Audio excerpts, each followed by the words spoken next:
What's going on, everyone? Welcome back to the channel. Today we have a Suzuki King Quad 300. This is the 1994 model, and I picked this guy up on Marketplace a couple days ago, and I've already done some work to it, so I'll go over a little bit of what I've done. But I just want to kind of give you guys a quick walk around and a quick review on this machine and why I like it so much. Personally, I believe this is one of Suzuki's best ATVs that they've ever made. I know that's debatable. You guys can let me know what you think about that in the comments. But overall, guys, this thing for a 1994, this thing is in mint condition. I mean, yeah, there's a couple things here and there that could be better. There's a few cracks down here, and the exhaust is a little rusted out. But other than that, I mean, this thing is really good shape. Oh, and the seat's got some tears. But I'm just going to talk a little bit about what I've done to this machine and a few things that I really like about these models that to me make these the best Suzukis. So some of the stuff that I did when I bought this, the previous owner said that he couldn't get it to run and stay running. It would fire up, but it would die within seconds. And I looked down here, and the guy had been working on the carburetor, and these units actually have a fuel pump. And what he had did was the fuel pump connects here and runs up behind this fender and then pumps the gas into the carburetor back here. Well, what he did, he had run a line straight from the petcock to the carburetor as a gravity fed tube, which is not going to work because the tank is lower than the carburetor. So the machine wasn't getting fuel, so that's why it wouldn't run. Also, these have a pull start, and the pull start is down in here, and the rope had broke, so we went ahead and fixed up the pull start. What else did we do? Oh, and also, this is one of my big pet peeves, and I don't know if anybody else has really seen this, but I find that people will mess with the ignition switch, and instead of either replacing the switch or take a look at the wiring behind this, they'll just run like a little switch with two wires that will connect the contacts to turn the machine on. I don't know why people do that. This one had it, so I removed that, which was actually right here. I went down in here, I took a look at the wiring, I connected the wires like they're supposed to, and now if you look, you know, our key works like it should. All the lights operate, and besides those few things, everything else was really good about this unit. But I actually got this at a really good deal in my opinion. Guy had it listed for $1,000, and I ended up paying $700 for the unit. So with all the work done and the quality that it's in, I think that I could get anywhere from maybe $1,500 to $2,000, and you guys can let me know what you think I should price this at.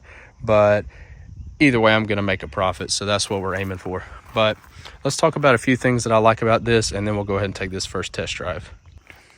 So one of the things that I really like about this is just kind of that vintage 90s feel. I really like this speedometer. It's backlit, and it has, you know, kind of that vintage vibe from this dial here. Also, I like the different shifters that it has. It gives you a lot of options.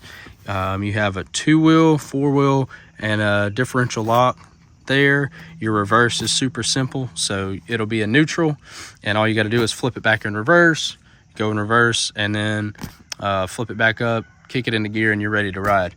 And then over here, which is really nice, and I don't know if they do it anymore, but you have a high, a low, and a super low. So your super low, if you need to plow something or you need to pull something, it gives you a lot of torque, and you're moving like a snail, but it gives you a lot more power.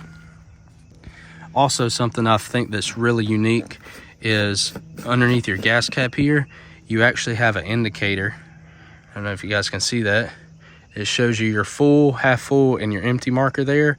That's just a cool little way to give you an idea of how much fuel is left in your tank before it gets too late. But besides that, you know, this thing is very very simple unit. They're just all around, they're built really well.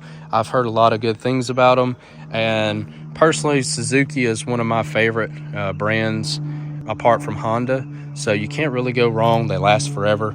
And this one's only got 2,500 miles on it, and it's still, you know, in really good shape. The oil levels are good. If you actually look, right there is a window for you that you can check it, and I'm a little bit on a slope right now, but the oil levels are where they need to be. So besides that, we're just gonna let you guys hear what this thing sounds like, and we're gonna take it for a test drive. So let's hop into that.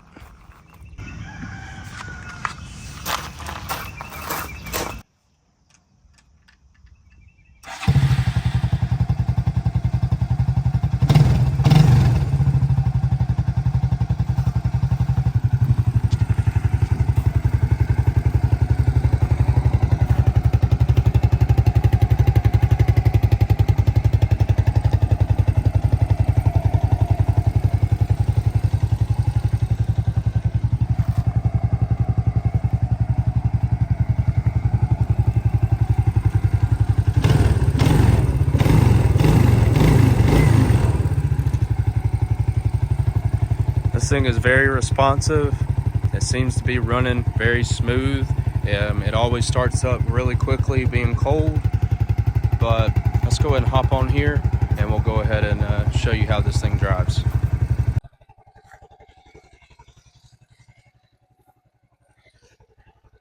We'll test out our reverse first. So just flip it down in reverse.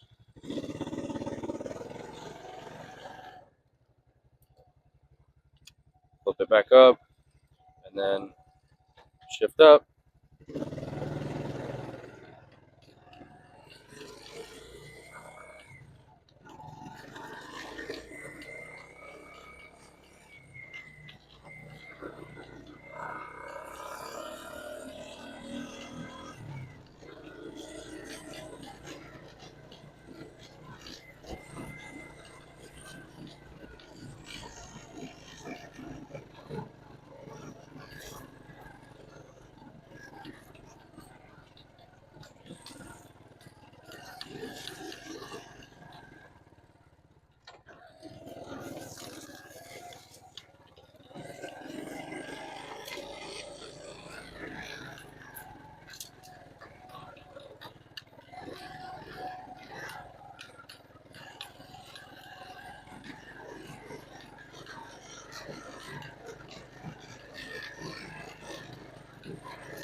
I'll show you guys a top speed test here. We'll see how fast you can go.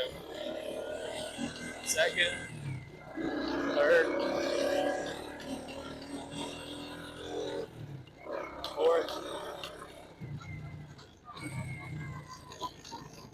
It's kind of running out of room there, but she's quick for a 300.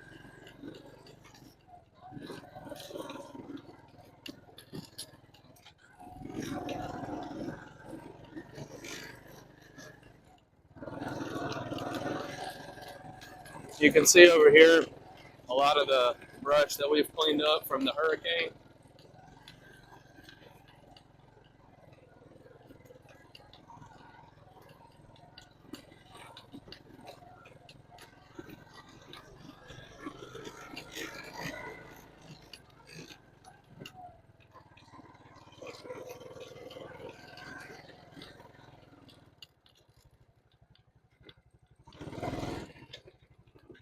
All right, we're back in first here. I'm going to show you guys this super low and four-wheel drive.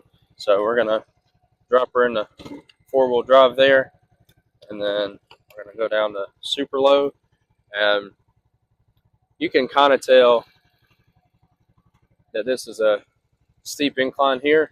So we're going to see how well she does with that.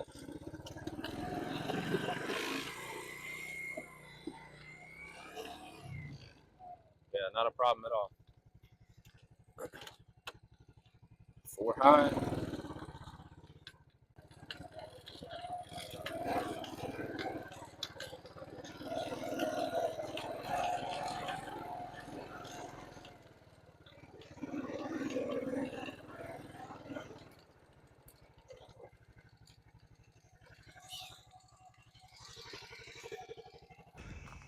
So that's going to wrap it up for this video. I appreciate you guys watching. Like I said, you know, not all my videos are going to be me fixing things up with you guys. Sometimes I just like to be able to work on them, get a quick project in. That way I can, you know, make a little money on it and move on to the next thing. So this was one of those projects, and this was very simple and just a quick and easy way for me to make a little extra money. But I do have a new project coming up of the Yamaha that I'm working on right now. It is gonna turn out to be really nice. So if you guys are interested in that, feel free to check that out in the future. Make sure to like, share, and subscribe. I appreciate y'all watching, and we'll see you next time.